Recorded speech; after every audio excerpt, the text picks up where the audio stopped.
আসসালামু আলাইকুম ভিউয়ার্স, সবাইকে শুভ সকাল। সকালে গরম গরম পরোটা খেতে কার না মজা লাগে, কিন্তু এটা আমার মনে হয় প্রতিদিন খাওয়া ঠিক না। এটা সপ্তাহে একদিন আমরা খাই, যেটা শরীরের জন্য ভালো। আমার মনে হয় সেটাই করা উচিত। গরম গরম পরোটা সাথে আলু ভাজি অথবা এখন শীতের সবজি ভাজি অনেক মজা লাগে, কিন্তু এটা করাও অনেক কষ্ট। আমরা যারা গৃহিণীরা এগুলো করে থাকি, হেল্পিং হ্যান্ড না থাকলে তো আরও কষ্ট। তাই ভাইয়াদেরকে বলছি, গৃহিণীরা যেই রান্নাটাই দেখ, এটার পেছনে অনেক শ্রম, অনেক যত্ন, অনেক ভালোবাসা থাকে।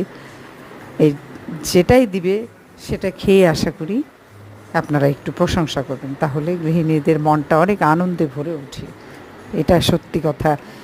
তবে যদি বেশি খারাপ হয় সেটা কিন্তু ভালোভাবে বলবেন, খুব ভালোভাবে বুঝিয়ে বলবেন।